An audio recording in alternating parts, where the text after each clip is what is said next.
Section 32 है words referring to act include omissions. एक तो यह है कि एक्ट एंड ओमिशन, ठीक है, इन दोनों को हम इकट्ठे ही पढ़ लेते हैं। एक्ट क्या होता है? Words for acts also extend to illegal omissions. एक बंदे ने कोई ऐसा काम कर दिया जो उसके लिए इलीगल है, मतलब किसी की आज़ादी छीन ली है, किसी की ज़िंदगी छीन ली है, तो ये इलीगल है, तो ये एक्ट हो गया। और अगर किसी को मामूर किया गया है किसी की हिफाजत के लिए, ठीक है, प्रोटेक्शन के लिए, कि बंदा मर ना जाए, बंदे को कोई सिक्योरिटी चाहिए, और वो जिन साहब को प्रोटेक्शन पे मामूर किया गया है उन्होंने अपनी ड्यूटी में गफलत बरती है, तो जनाब वाला ये ओमिशन में आएगा। इनकी जो ड्यूटी थी इन्होंने वो ड्यूटी नहीं की, तो ये ओमिशन भी एक्ट के साथ ही एक्सटेंशन लेता है। एक्ट को अगर जुर्म समझा जाता है ना, एक्ट मीन एक्शन, तो उस एक्ट के होने में जो ओमिशन हुआ है या किसी लीगल ड्यूटी को जो छोड़ा गया है, किसी भी टाइप की हो सकती है, उसको हम इसी के साथ ही डील करेंगे, ठीक है। और सिंगल ओमिशन या सीरीज ओमिशन, एक एक्ट हो तो एक एक्ट की सज़ा होगी, जुर्म, ठीक है, और इलीगल एक्ट, और अगर एक से ज़्यादा है तो सबकी अलग होगी। इसी तरह ओमिशन भी, अगर एक बार आपने ड्यूटी से गफलत बरती है तो एक बार की सज़ा, दो बार ड्यूटी से गफलत बरती तो दो बार की सज़ा। 34 क्या कहते हैं? Acts done with common intention. एक से ज़्यादा लोग हैं, several person with common intention. बंदे को गए जी लड़ाई लड़ने, दो बंदों को जी हमने छोड़ना नहीं है, और दो के साथ आगे 8 और मिल के आ गए, ये 6 थे, तो इन्होंने डंडा सोटा तो खूब बरसाया, लेकिन हुआ ये कि किसी ये जो 6 बंदे थे इनमें से बात तो सबकी कॉमन थी कि हमने इन 2 बंदों को ख़त्म करना, लेकिन 8 और आ गए तो ये इनसे बढ़ गए। दोनों की डेथ नहीं हुई, किसी ने किसी को सोटा मारा, किसी ने डंडा मारा, किसी ने गालियां दी, किसी ने कुछ कहा, तो उन्होंने कहा ईच इज लायबल, हर बंदा अलग से जिस कॉमन पर्पस के लिए वो गए थे, अटेम्प्ट टू मर्डर के लिए, सबको अलग डील करेंगे जी हम। ये नहीं होगा कि एक बंदा कहे मैं गया तो था लेकिन मैं पीछे ही खड़ा रहा हूं, लेकिन आप उस इंटेंशन के साथ गए थे ना। मैंने बात पहले भी बात की है कि इंटेंशन को कानून देखता है, इंटेंशन क्या है आपकी, ठीक है। और सब लोगों को, ये 6 को अलग अलग जनाब पेनलाइज किया जाएगा, अलग अलग इनके खिलाफ प्रोसीडिंग होगी, सबको की अलग जो है वो सज़ा होगी। सेक्शन 35 क्या है? Act requiring knowledge intention. When an act is criminal due to knowledge intention, knowledge या intention, all person joining with same knowledge या same intention, कहीं पे किसी चोरी या वारदात में शामिल होना है, तो जिन जाहिर सी बात है सबके नॉलेज में ये बात होती है। अगर किसी के नॉलेज में ये बात नहीं थी, उसको वैसे ही ले गए साथ, वहाँ जाके उसको पता चला कि भाई ये तो चोरी डकैती के लिए आए हुए हैं, ठीक है, तो जितना किसी को नॉलेज था, जितनी किसी की इंटेंशन थी, उसके हिसाब से सज़ा मिलेगी, ठीक है। 2 बंदों का इरादा था कि भाई हमने डकैती करनी है, एक को वैसे साथ मिला लिया, भाई आपकी गाड़ी है और हमने पार्टी खाने जाना है, तो वहाँ पे जाके गाड़ी वाले को पता चला कि इन्होंने तो डकैती कर ली, तो कल को जब प्रोसीडिंग होगी तो वो जो गाड़ी वाला था जिसकी इंटेंशन ये नहीं थी, अगर साबित हो गया कि वाकई इंटेंशन ये नहीं थी, तो उसको जो है वो इंटेंशन के मुताबिक डील करेंगे। नेक्स्ट है 36, effect caused partly by act and partly by omission. देखें, काजिंग एन इफेक्ट, एक एक्ट का असर हुआ, कुछ असर देखते हैं, पार्टली बाई एक्ट या पार्टली बाई ओमिशन। किसी बंदे ने एक को भूखा रखा, दूसरे ने उसको मारा, अब इन दोनों के इस एक्ट से बंदे की होगी डेथ, तो दोनों पे सेम ऑफेंस लगेगा। 37 क्या है? Cooperation by doing one of several acts. If an offence is committed through several acts, anyone who intentionally cooperates. देखें ऊपर थोड़ा सा उसने क्या दिया कि डायरेक्ट जो अवामल उसकी डेथ में काउंट होते हैं, उन अवामल पे जो भी बंदे बंदों की ओमिशन है या एक्ट है, उनको हम सेम ऑफेंस में लेंगे। नीचे उसने कहा कि जो लोग इंटेंशनली कॉपरेट करेंगे, for example A and B give poison separately but both intended murder, तो बोथ गिल्टी होंगे। ठीक है, ए ने भी जहर दिया एक बंदे को, बी ने भी दिया। अब भले उस वो जो डेथ हुई है उसमें ज़्यादा हिस्सा बी का हो, बी के एक्ट का हो, लेकिन बोथ गिल्टी होंगे उसमें, क्योंकि ए ने लाकर दिया, बी ने आगे जहर पहुंचाया, या बी ने अलग से दिया और ए ने इसको कॉपरेट किया, या दोनों ने दिया। सेपरेटली उनका एक्ट है लेकिन दोनों गिल्टी होंगे। सेक्शन 36 क्या है? क्योंकि इंटेंशन है ना, इंटेंशन इंटेंडेड मर्डर है, मैं बार बार कहता हूँ इंटेंशन का वर्ड याद रखें। Person concern may be guilty of different offences, people involve in the same act may be guilty of different offences depending on their intention. ये बात मैं ऑलरेडी वैसे कर चुका हूँ कि जो सिचुएशन होती है, सिचुएशन के लिहाज से, अब 10 लोग ये हैं, 15 ये हैं, ये गए हैं इनको सिर्फ समझाने के लिए कि आइंदा आपने हमारे बच्चों को नहीं डांटना। बाज़ औक़ात बच्चों पे लड़ाइयाँ शुरू हो जाती हैं, तो वहाँ पे जाके अगर उन्होंने गालियाँ दी और पता नहीं क्या क्या बका और इन्होंने चार चार लगा दी और उनमें से कोई जो है शदीद ज़ख्मी हो गया।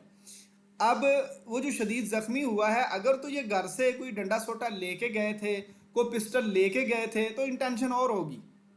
और अगर ये वैसे ही गए थे समझाने की गर्ज से और वहाँ पर लड़ाई शदीद हो गई है और गुस्सा आ गया है किसी को, तो किसी की खास डेथ भी हो गई है, तो उस तरह से वो उसको हम प्रोसीड नहीं करेंगे, क्योंकि वो कल्पेबल होमिसाइड है, यानी उसकी सिचुएशनल उसका एक्ट हुआ है, नो विल टू डू था, या फिर इंटेंशन जो उसकी थी लड़ाई करने की या समझाने की या फिर सिर्फ गाली गलौज करने की, वो कंसिडर होगी कि आप वहाँ पे गए थे और उस लिहाज से गए थे।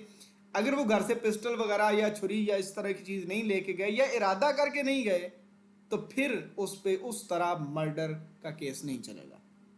यानी सिचुएशन और जितना पर्सन की जितनी इंटेंशन उस लिहाज से।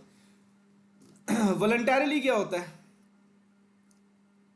वॉलंटरीली एक्ट क्या होता है? If it is intended to cause an effect, intended, फिर वही इंटेंशन, इसको हम वॉलंटरीली कहते हैं। बंदा गाड़ी चला रहा है और अगला बंदा रोड क्रॉस कर रहा है, बंदा अपनी स्पीड से जा रहा है, तो ये वॉलंटरीली नहीं है। ठीक है, और अगर बंदा सोया हुआ है, एक बंदा घर से उठा है और जाके पिस्टल की मदद से जो है उसको फायर कर दिया है, तो ये इंटेंशनल है ना, पिस्टल लेके गया किसी काम के लिए। ठीक है, और सेक्शन 40 में क्या? Offence generally anything punishable under PPC, PPC में जो भी सजा के काबिल एक्ट होगा उसको हम जो है वो ऑफेंस कहेंगे। इट सर्टन चैप्टर, इसके कुछ चैप्टर्स ऐसे भी हैं जो किसी और लोकल लॉ या स्पेशल लॉ से लिए गए हैं, उनकी भी सज़ा यहाँ पे होगी।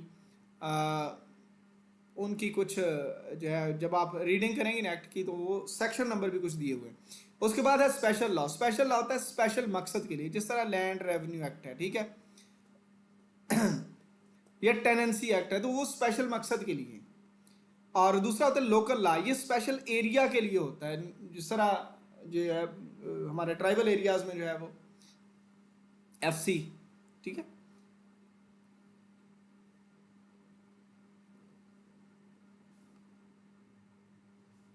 अच्छा नेक्स्ट है 43 illegal and legally bound to do duty. ये ड्यूटी में यह है कि जो बंदे की ड्यूटी है अगर उसने नहीं की या किसी ने उसको करने नहीं दी या कोई भी सिविल एक्ट में कोई बायस हुआ है किसी भी तरह से, तो वो इलीगल होगा। ठीक है, लीगली बाउंड टू डू क्या है? Omission would be illegal. जो काम किसी को कानून ने दिया है अगर वो नहीं करेगा तो वो इलीगल एक्ट कर रहा है। इंजरी क्या होती है? इंजरी बॉडी को इंजरी हो, माइंड को इंजरी हो, रेपुटेशन को इंजरी हो या प्रॉपर्टी को इंजरी। इंजरी का वर्ड हम कानून में इन सब की नुकसान के लिए इस्तेमाल करेंगे। लाइफ क्या होगी? मीन्स ह्यूमन लाइफ, इंसान आम जिंदगी, अनलेस अनटिल अनलेस के को कहें कि life of this case goes beyond the limits या जो भी है, यानी किसी चीज़ की लाइफ जब भी किसी और कंटेक्स्ट में होगी तो वो और है, अदरवाइज लाइफ का वर्ड सिर्फ ह्यूमन लाइफ के लिए यूज़ होगा। डेथ, आम आदमी की जो डेथ होती है, अनलेस कि किसी और चीज़ के लिए डेथ का वर्ड स्पेसिफाई नहीं कर दिया जाए। एनिमल क्या होगा, इंसानों के अलावा जितने भी है, परिंदा भी हो चाहे, ठीक है, उसको हम एनिमल कहेंगे।